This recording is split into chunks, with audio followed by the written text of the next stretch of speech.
따라다니지 말라고 협박을 하고 따라다니지 말라고 협박을 하고. 안녕하세요, 이진호입니다. 오늘은 가벼운 근황 소식을 전하고자 합니다. 저는 지난 25일 서울 서부지법의 서사장 관련 재판에 참석한 바가 있습니다. 권영찬 씨는 며칠 전부터 이 재판에 참석할 것이라면서 이진호가 구속될 수 있다라는 허위 사실을 퍼뜨리고 있습니다. 이 재판은 이미 2차례에 걸쳐서 불송치 결정이 내려졌던 사안임에도 벌금 300만 원이라는 약식 기소가 나와서 제가 스스로 정식 재판을 청구했던 사안입니다. 권영찬 씨는 이날 4층 법정 복도에서 저와 마주쳤습니다. 저와 직접적으로 마주쳤음에도 불구하고 그 어떤 말도 하지 못하고 고개를 돌려서 다른 곳으로 이동했습니다. 저는 그런 권영찬 씨를 향해서 권영찬 씨, 왜 자꾸 따라다니느냐? 이게 스토킹 아니냐? 라고 말했습니다. 그래서 안 돼갖고 나는 그 녹취 같은 것도 안 했는데 그 양반은 녹취를 해서 따라다니지 말라고 협박을 하고. 근데 중요한 거는 오늘 또 법원 거기에서 제 걸 녹취를 따는 거예요. 왜 자꾸 따라다니냐고.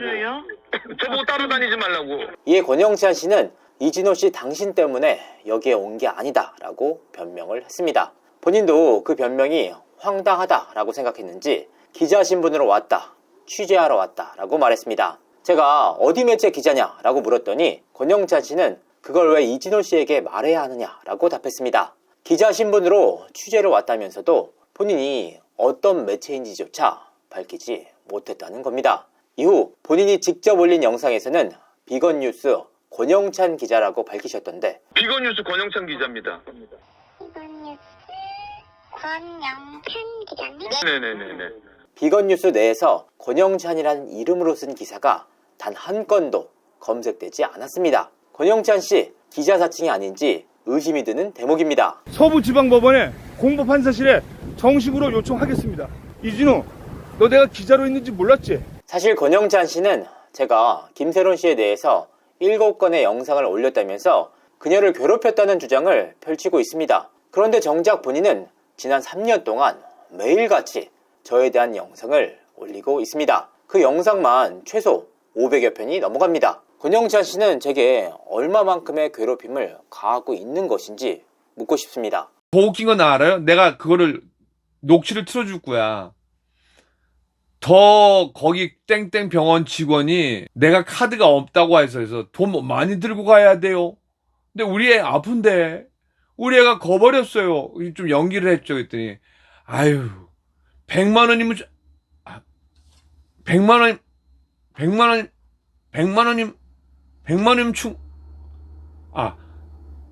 그래도 어떻게든지 와보셔야 됩니다. 권영찬 씨가 그런 인물이기에 법정 내도 아닌 법원 복도 내에서 제 보호를 위해서 녹음을 켰습니다. 그리고 회피만 하려는 권영찬 씨에게 2005년도에 미성년자를 만난 게 맞느냐? 관계를 가졌느냐? 이태원 보보스 나이트클럽에 간 것이 맞느냐? 라고 물었습니다. 이에 대해 권영찬 씨는 그 어떠한 답도 하지 못했습니다. 그러던 권영찬 씨는 갑자기 눈이 돌더니 제 손과 핸드폰을 향해서 침을 뱉었습니다. 3-4차례에 걸쳐서 퇴퇴거리는 소리가 명확하게 녹음이 됐습니다. 이진호 유튜버가 저한테 따라다니지 말라고 해서 기자가 취재하는데, 그래서 저한테 갑자기 2005년에 나이트클럽이랑 뭐 미성년자가 갔냐고. 이거 웃긴 놈이에요 정말로.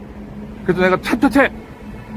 이후 권영찬 씨는 제 쪽으로 몸을 들이밀면서 이진호 벌금 300만 원 구속 가능성이 있다라고 반복해서 소리쳤습니다. 제가 권영찬 씨에게 그 어떠한 질문조차 못하게 하려는 속셈이었습니다. 한동안 소란이 일었고 이후 재판정으로 입장을 하는 저에게 권영찬 씨는 야 이 개새끼야 라고 소리를 쳤습니다. 아니 어느 팀문 닫냐고요? 내가 왜 그랬는데 너한테 얘기를 해?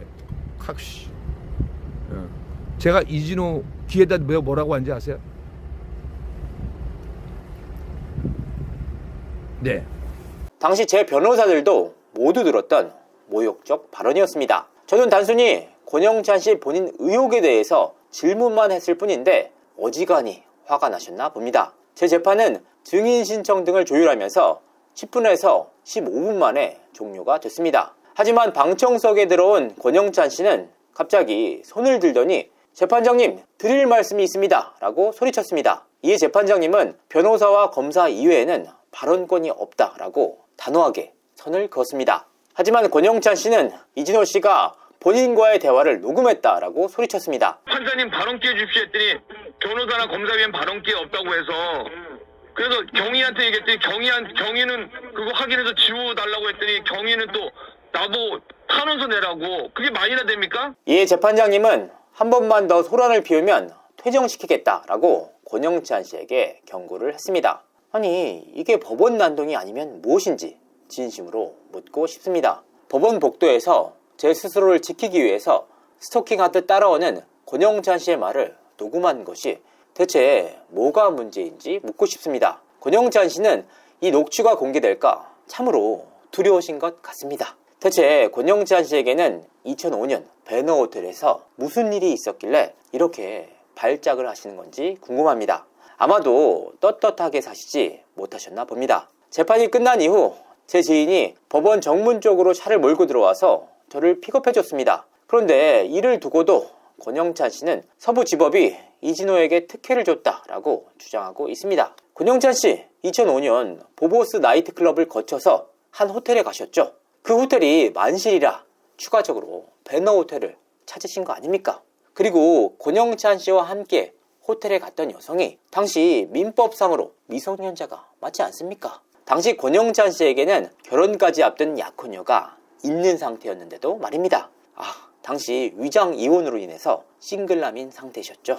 본인께서 제게 침을 뱉으시거나 개새끼야 라고 소리친 내용에 대한 자료는 모두 확보해둔 상태입니다. 그에 대한 법적 책임도 권영찬 씨가 잘 지시길 바랍니다. 기자 갑질에 법원 난동 그리고 재판 방해까지 그런 자가 본인의 의혹에 대해서는 단 한마디도 못하는 현실. 이진호는 법정 모독죄로 이진호는 벌금형을 취해야 됩니다. 서울 서부지방법원 신성한 법정 내에서 권영찬 기자를 녹취를 하고 따라다니지 말라고, 그리고 2025년 미성년자를 만났냐 안 만났냐 네 재판이나 신경 써. 야 저거 와. 그래서 경위한테 제가 얘기했습니다. 정말 부끄러운 민낯입니다. 저는 김세론 씨 관련 내용에 대해서 추가적인 취재 과정에 있습니다. 종합적인 총정리본이 필요하다라는 판단하에 그에 대한 자료를 준비 중에 있습니다. 여러 위협적인 상황들이 있지만 그 속에서도 최선을 다해서 취재 중에 있습니다. 사실 오늘 영상을 공개할지 여부를 고민했습니다. 하지만 주말 동안 영상을 올리지 않으면 괜히 해외 도피했다는 김세희 씨의 주장이 나오는 바 부득이 제 근황을 전하게 됐습니다. 김세희 씨 본인이나 도망가지 마시고 수사 제대로 받으시길 바랍니다. 감사합니다.